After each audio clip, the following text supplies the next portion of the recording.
On this edition of iKM Media TV, we're going to introduce you to a person who's come up with a website that'll definitely help you understand the oil industry here in Alberta a little bit better. And information is something one jurisdiction is certainly looking for in the wake of numerous earthquakes. And you'll find out a little bit more about the fourth nominee up for an Entrepreneur of the Year award.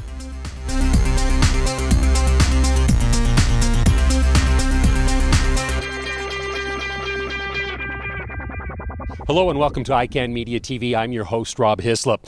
Today we're coming to you from the University of Alberta, where we're going to introduce you to an assistant professor, Joel Gaiman, who is with the School of Business. We actually told you about Joel in our last show. He has come up with a new website of interest to people who are interested in the oil industry. It's called WellWiki, and it's designed to give the public access to information about operating wells. Here's Joel. So I'm going to ask you, Joel, right off the bat, how did you get the idea to come up with WellWiki?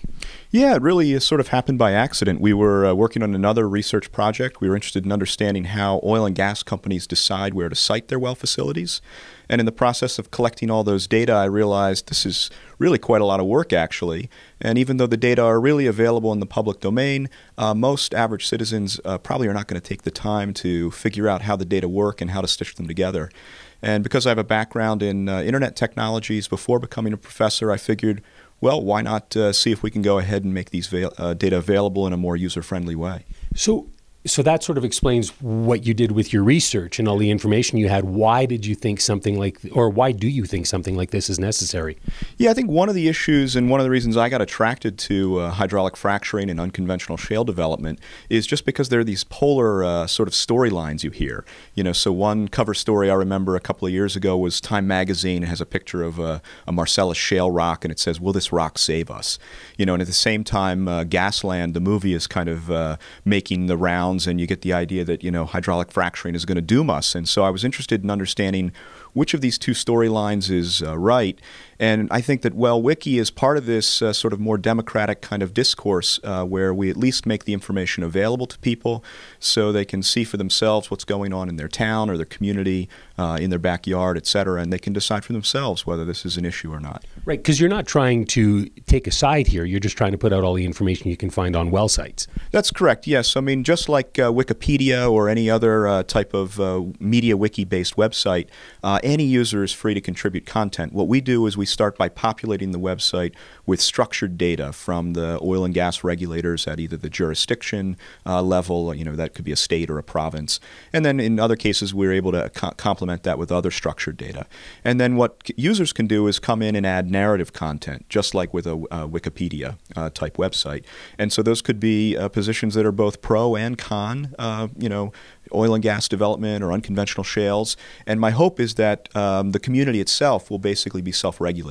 You know, if someone goes too far to the left or too far to the right, the community itself will pull it back. And the idea is to be a kind of honest broker for information about what's really going on the ground. So will you be vetting the information at all, or you're hoping that, again, the community takes care of that? That's right. Yeah, we don't actually vet the information ourselves. I mean, at the moment, I have closing in on 500,000 pages. So the manpower that would be required to do that would be quite extensive. But what we do have is a growing community of users who are experts. In some cases, I've even had people who work in the oil field, you know, say, hey, I want to contribute and be a part of this. And so we have really, I think, both local community experts who are seeing, you know, the effects of the oil and gas developments in their neighborhoods, as well as people who are perhaps working on those very same oil and gas locations. And my goal is to kind of foster dialogue and discussion among them. So your website is up. It's wellwiki.org. That's correct. It is up. Nothing on Alberta just yet. That's right. Yeah, this project started, as I mentioned, with a research project. I was getting my PhD at Penn State in Pennsylvania, and so the state that I became familiar with was Pennsylvania, of course. And so we've since expanded to include West Virginia, and we'll include the other two contiguous states next, so New York and Ohio. And that area comprises what's known as the Appalachian Basin, which is a historically very robust oil and gas area, home to the Drake Well in 1859. The next phase of the project after that will move to Alberta, British Columbia, and Texas. So those three areas, I think, will really allow us to round out some of the hot spots in terms of where oil and gas activity is either has been historically prominent in the case of like the Barnett, or where things are really picking up here in both Alberta and British Columbia. We're seeing a lot of interest in unconventional oil and gas development. Have you tried to get information here in Alberta yet to put on your website? I've done some preliminary analysis. I mean, the Alberta Energy Regulator has a very robust set of data that are available, just like some of the other jurisdictions I'm used to. Same with the British Columbia Oil and Gas Commission, as it's known. And so I don't anticipate any difficulties in terms of getting the raw data that we'll need. And so I think that'll be great once we get there. So what sort of information are you putting on your website? Yeah.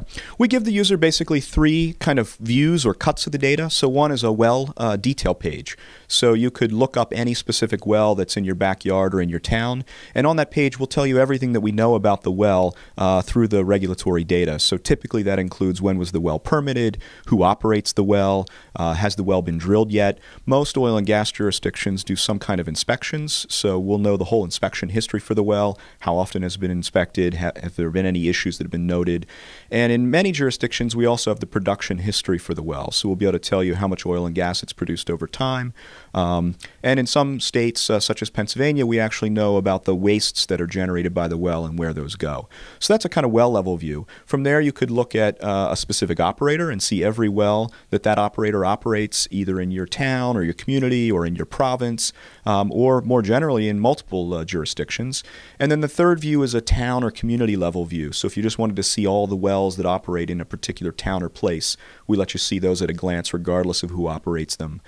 So that's the current focus of the website.